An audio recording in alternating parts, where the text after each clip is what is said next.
नमस्कार। संगीत प्रश्नोत्तरी भाग 73 में आपका हार्दिक स्वागत है, अभिनंदन है।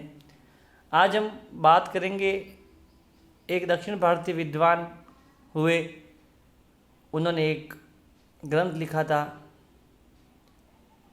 प्रसिद्ध ग्रंथ है वो स्वर मेल कलानिधि, जिसका नाम है, बहुत विख्यात ग्रंथ है। दक्षिण भारत का आधार ग्रंथ जिसे कहा जा सकता है।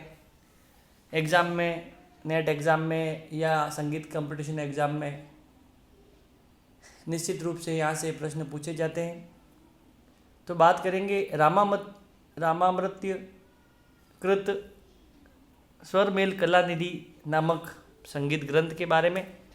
यह ग्रंथ 1550 के लगभग श्री रामामृत्य द्वारा कर्नाटक संगीत के एक प्रसिद्ध ग्रंथ की रचना करी गई, जो स्वर मेल कलानिधि के नाम से विख्यात हुए। इस ग्रंथ में प्रकरण है तथा बहुत से रागों का वर्णन है। अध्यायों के नाम प्रकरण के नाम के आधार पर दिए हुए हैं, जैसे उपोद्र घात प्रकरण, स्वर प्रकरण, वीणा प्रकरण, मेल प्रकरण, राग प्रकरण। ग्रंथ में सर्वप्रथम उपोद्घात प्रकरण में पुस्तक की भूमिका मात्र है। स्वर प्रकरण में संगीत को गंधर्व और गान दो भागों में विभाजित किया गया है। केवल देवताओं का श्रुतिपरक अंग अति प्राचीन है। स्वर प्रकरण में 7 शुद्ध स्वर और 7 विकृत स्वर माने गए हैं। वीणा प्रकरण में वीणा के दंड पर इन्होंने 14 स्वरों की स्थापना की है तथा मेल प्रकरण में 20 स्वरों पर शुद्ध एवं विकृत स्वरों सहित वर्णन किया है। राग प्रकरण में 20 ठाटों के अंतर्गत 63 रागों का वर्णन इन्होंने अपने ग्रंथ में किया है। जिन रागों और ठाटों का उल्लेख किया गया है वह प्रचलित हिंदुस्तानी संगीत पद्धति में अपने मूल रूप में प्रचलित नहीं है। आपने प्राचीन सिद्धांत के अनुसार 7 शुद्ध स्वरों की स्थापना करी,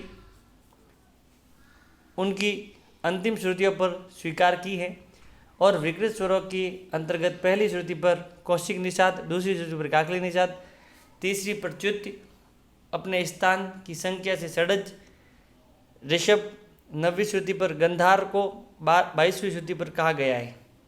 10वीं श्रुति पर साधारण ग,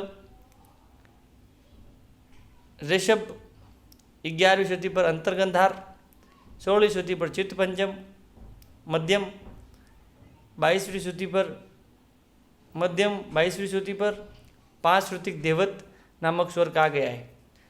स्वराध्याय में वेंकटेश कालीन के समय का परिचय देते हुए कहते हैं कि उस समय केवल 1 ग्राम ही प्रचलित था और सभी मूर्छनाएं षडज से ही प्रारंभ होती थी, यानी षडज ग्राम ही प्रचलित था उस समय। मध्यम ग्राम और गंधार ग्राम उस समय प्रचलन में नहीं था जब यह प्रसिद्ध ग्रंथ लिखा गया। कर्नाटक संगीत का आधार ग्रंथ भी कहा जाता है। ये कर्नाटक संगीत का महत्वपूर्ण ग्रंथ कहा जाता है। रामामृत्य कृत स्वर मेल कलानिधि नामक ग्रंथ है। 1550 ईस्वी के लगभग इसकी रचना की गई, स्वर मेल कलानिधि। आप सभी से अनुरोध है कि चैनल को अधिक से अधिक शेयर और सब्सक्राइब करें। बहुत बहुत धन्यवाद।